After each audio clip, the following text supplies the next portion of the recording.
jiro howlo waqti badan aanan kaaga baahnayn qabashadooda laakiin saameyn weyn ku leh dhinaca horumarinta noloshaada iyo naftaada waxaa la yidhi waqtigan aan ku jirno zamankan aan ku jirno ha u shaqayn si adag oo xoog badan ee u shaqee si caqliyaysan taas waxay ula jeedaan in fursado badan ay jiraan waqtigan haddii aan maskaxdeenna adeegsanno halkan waxaan kugu soo gudbinayaa 5 qodob oo haddaad samayso aad ka dhaxlaysa shakila'aan horumar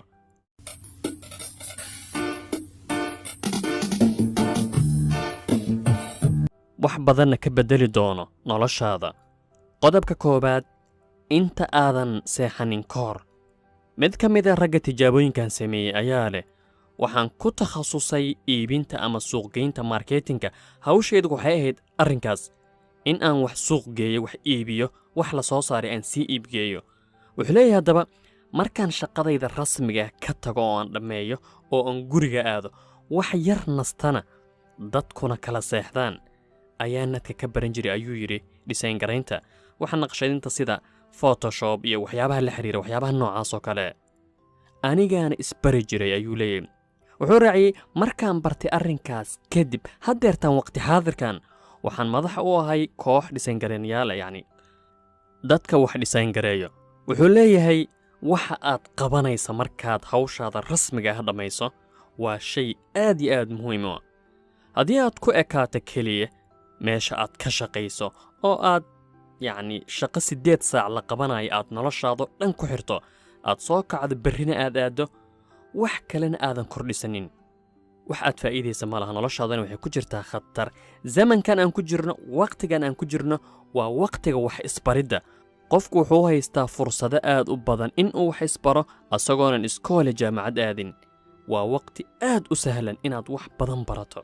qodobka labaad akhrinta wax badan ayaan ka soo hadalnay wax akhrinta qoraaga maqaalkan wuxuu leeyahay waxaan aqaanaa macallin jaamacadeed madow Maraykana kana soo jeedo qoys saboola waana qofkii ugu horreeyay ee ehelkooda jaamacad ka galo macallinkan jagooyin kala duwan oo muhiima ayuu jaamacadda ka qabtay ayuu leeyahay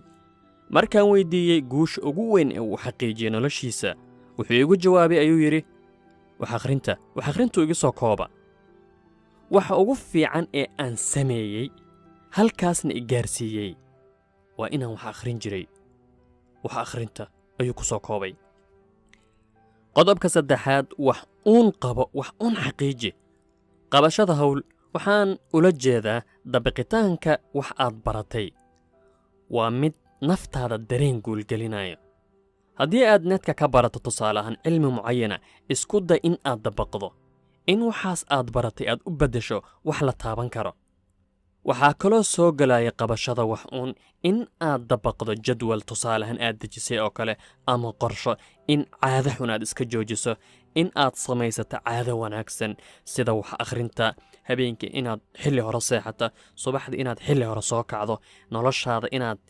iska jiifka iyo nolosha yacni caajiska aad ka baxdo in aad dhaqaaqdo cajalada aad dhaqaajiso taas ayaa ka mid ah wax inaad qabato qodobka afaraad xiriir guud la xiriir dadka gaar ahaan kuwa ka agdhow adigoo ka bilaabay xayndaabka kugu hareeraysan sida qaraabada saaxiibada deriska dadka magaalada tusaale haddii aad nin khabiir ah u tagto oo aad ka dalbata naseexa inuu ku siiyo ku aadan bilaabidda ganacsi wuxuu kugu jawaabi marka hore samaysa shabakad xiriir guuda dad kala duwan baro xiriir samayso waxa kuu furmaaya albaaba fara badan ma ii sheegi kartaa qof dad badan kuwa muhiimad sarahaya iyo kuwa caadi xiriir la leh oo aanan waxyaabo badan xaqiijinin xiriirka wanaagsan ee xikmadda iyo caqliga ku dhisan waa furaha albaaba badan qodobka shanaad noloshaada wax ka bedel waqti dheer ayaad haysataa kadib markaad ka soo baxdo howlahaada rasmiga sida waxbarashada nidaamiga shaqada haddaba waqtigaas ka faa'iidayso adigoo qabanaya wax xitaa haddaad tahay hooyo Soomaaliyeed ama gabar Soomaaliyeed oo guriga joogto fursadna aan u helin in ay wax barato aanan shaqaynin xitaa subaxdii oo kale yacni 3 saaco subaxnimo 4 saaco subaxnimo ama 9 ama 10 subaxnimo subaxdii waxaad awooddaa markay dadka ama kala maqan yihiin ama iskoolada ciyaalka weli ayna ka imaanin in wax uun aad faa'iidaysato, in aad quraan akhriso, in aad wax kala barato, in aad wax uun aad qabato, aadan iska seexanin, aadan sugin inaad qada kariso. naftaada ayaa wax walba ka muhiimsan walaal. ku dadaal wax isbaridda, xitaa haddii aad 1 saac keliya arrinkaas samaynayso, muddo sannad waxaad arkaysaa in wax weyn aad baratay, wax weynna aad xaqiijisay. rasuulka sala allahu calay wasalam wuxuu aad u jeclaa acmaasha kuwa daa'imka ee aanan istaagaynin. tusaale, haddii aad 24 saac bog akhriso qur'aanka ka mida si xiriiri oo aanan joogsi lahayna maalin walbe, waxay ka fiican tahay inaad maalin qur'aanka dhan dhammayso, haddana aad joogto isbuuc maalin kale aad akhriso. waxaan oola jeedaa 5 daqiiqaba allah ka dhigay haddii aad wax samaysa maalintii. yacni waxaad arkaysaa muddo kadib wixii oo wax weyn noqday. waxaa la dhahaa buurtaas intaas leeg waxay ka samaysan tahay xaani lagu daray ama dhagax yar oo dhagax yar lagu daray. marka weligaa ha dhayalsan waxa aad qabanaysa si kastay u yaryihiin. intaas ayaan jeclaystay inaan idinla wadaaga maanta. wasalaamu calaykum waraxmatullaahi wabarakaatu.